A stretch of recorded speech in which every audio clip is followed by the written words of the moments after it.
STF ने बड़ी कार्रवाई की है। तृणमूल नेता जिसके भाई फजले रब्बी गिरफ्तार किए गए हैं। एसटीएफ ने दिल्ली से प्रदीप्त बोस को भी पकड़ा है। भारतीय सिम पाकिस्तान पहुंचाने का शक है। जाली नोट रैकेट से भी तार जुड़े हैं। पाकिस्तानी हैंडलर से संपर्क के आरोप है। उत्तर बंगाल में एसटीएफ का यह बहुत बड़ा ऑपरेशन। पश्चिम बंगाल में चिकन नेट कॉरिडोर के पास सक्रिय आईएसआई नेटवर्क के खिलाफ एसटीएफ की यह बड़ी कार्रवाई, जिससे हड़कंप। बंगाल एसटीएफ ने उत्तर दिनाजपुर से फजले रब्बी नाम के एक शख्स को पकड़ा है। रब्बी तृणमूल कांग्रेस के पूर्व इस्लामपुर ब्लॉक अध्यक्ष जाकिर हुसैन के भाई हैं। एसटीएफ अब ये जांच कर रही है कि रब्बी का कथित जासूसी नेटवर्क से कनेक्शन क्या है। जांच के दौरान पहले गिरफ्तार संदिग्धों से पूछताछ में रब्बी का नाम सामने आया। रिपोर्ट के मुताबिक जांच एजेंसियों को उसके कथित तौर पर सीमा पार सक्रिय लोगों के संपर्क होने की जानकारी है। इनमें पाकिस्तानी नागरिक राणा राउफ और वहाब आलम का नाम है, जिसे 12 अगस्त को कथित आतंकी संबंधों के मामले में गिरफ्तार किया गया था। पूरे मामले की जांच अब एक बड़े नेटवर्क के तौर पर की जा रही है। एसटीएफ की पड़ताल में कथित तौर पर हवाला लेन देन, नकली भारतीय करेंसी और भारतीय सिम कार्ड पाकिस्तान तक पहुंचाने का नेटवर्क सामने आया है। तो तृणमूल कांग्रेस के नेता का भाई क्या आईएसआई का जासूस है? यह बहुत बड़ा सवाल। उत्तर दिनाजपुर से फजले रब्बी की गिरफ्तारी अब अपने आप में बहुत सारे सवालों को खड़ा कर रही है, क्योंकि सिलीगुड़ी कॉरिडोर को लेकर इस वक्त जो स्थितियां हैं वो बहुत संवेदनशील थी। इन स्थितियों के बीच पाकिस्तानी हैंडलर से एक तृणमूल कांग्रेस के नेता का सीधा संबंध अपने आप में बहुत महत्वपूर्ण है। और आप समझिए कि अगर ये शख्स पकड़ा ना जाता, इससे पूछताछ ना की जाती, तो जिन स्थितियों में ये लगातार इन तमाम कार्रवाइयों को अंजाम दे रहा था, जो संगीन आरोप इसके ऊपर लगे हैं, उन आरोपों के बीच किसी बहुत बड़ी साजिश का हिस्सा बन सकता था। तो बड़ी खबर तस्वीर आप सबकी टीवी स्क्रीन पर। बंगाल एसटीएफ का यह बहुत बड़ा एक्शन। स्पेशल टास्क फोर्स ने एक शख्स को गिरफ्तार किया है। तृणमूल नेता का भाई है ये। आईएसआई के लिए जासूसी करने का आरोप इस शख्स पर लगा है। जो चेहरा आप टीवी स्क्रीन पर अपने देख पा रहे हैं। दरअसल उत्तर दिनाजपुर से फजले रब्बी की गिरफ्तारी की गई है। एसटीएफ ने दिल्ली से प्रदीप्त बोस को पकड़ा है। ये दो नाम, जिन दो चेहरों को आप टीवी स्क्रीन पर देख रहे हैं, इन दो चेहरों के पीछे एक बहुत बड़ी साजिश, और इस साजिश के तार पाकिस्तान यानी आईएसआई से जुड़े। जाली नोट रैकेट से भी इन दोनों लोगों के नाम जुड़े हैं। अब इन दोनों लोगों की गिरफ्तारी के बीच आगे की पूछताछ में तय हो जाएगा कि स्थितियां क्या हैं, हालात क्या हैं, इनका प्लान क्या था, आईएसआई के जरिए ये कैसे संपर्क में थे, आईएसआई के जरिए इन लोगों ने किन किन वारदातों को, किन किन आतंकी गतिविधियों को अंजाम दिए जाने में मदद की थी या फिर मदद कर रहे थे। हमारे साथ प्रेम सेन जुड़े हुए हैं तमाम जरूरी अपडेट्स के साथ। प्रेम सेन, ये बहुत बड़ा खुलासा है। 2 गिरफ्तारियां पश्चिम बंगाल की एसटीएफ ने की हैं, और इन 2 गिरफ्तारियों के पीछे की कहानी, पीछे की कड़ियां बहुत संदिग्ध है। ये तय है अगर पूछताछ में कुछ बड़ा खुलासा होता है तो पश्चिम बंगाल की सुरक्षा के लिए बहुत महत्वपूर्ण है। विस्तार से बताइएगा, खबर क्या है? जी बिल्कुल, कल एसटीएफ ने एक बड़ा एक्शन लिया है कि ये जो आईएसआई नेटवर्क है, इसमें जाकिर हुसैन जो है ब्रदर, जाकिर हुसैन के जो भाई है, उनको अरेस्ट किया गया है उत्तर दिनाजपुर से।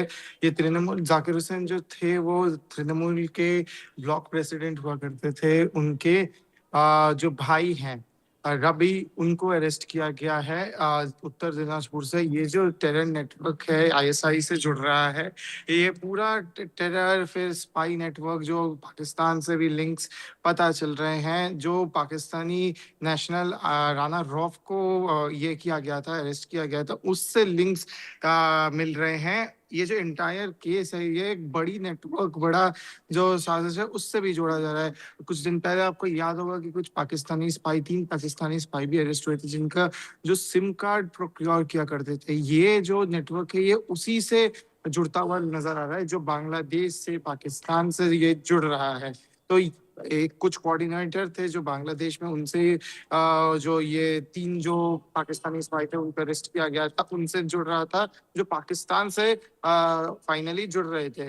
ये जो पूरा नेटवर्क है, ये सिर्फ पश्चिम बंगाल नहीं, दिल्ली तक नेट का जो ये है एक्सपेंशन है। एसटीएफ ने ये पूरा जो नेटवर्क है ये इन्वेस्टिगेट कर रही है, इंटेरोगेशन कर रही है इस वक्त। और ये जो अरेस्ट है ये कल हुआ था। कल एसटीएफ ने जो जाकिर हुसैन के भाई हैं उनको अरेस्ट किया था इस आईएसआई एस्पेनाज केस में। जो पुराने ये जाकिर हुसैन थे ये पहले तृणमूल कांग्रेस के ब्लॉक प्रेसिडेंट हुआ करते थे। प्रेम, कुल मिलाकर ये कहा जा सकता है कि तृणमूल कांग्रेस की सत्ता अगर इस वक्त प्रदेश के अंदर होती तो मैं ये मानकर चल रहा हूं कि शायद ये गिरफ्तारियां ना होती। जी बिल्कुल, अगर हम देखें इस पूरे नेटवर्क में अब तक एसटीएफ ने 10 अरेस्ट कर चुके हैं, जिनमें से ये जो तृणमूल कांग्रेस का लिंक है ये बहुत महत्वपूर्ण हो जाता है, क्योंकि जब तृणमूल कांग्रेस सत्ता में थी तब प्रॉपर टाइम पर अगर एक्शन लिया जाता तो शायद ऐसी नौबत नहीं आती, क्योंकि ये मैटर ऑफ नेशनल सिक्योरिटी है। बिल्कुल।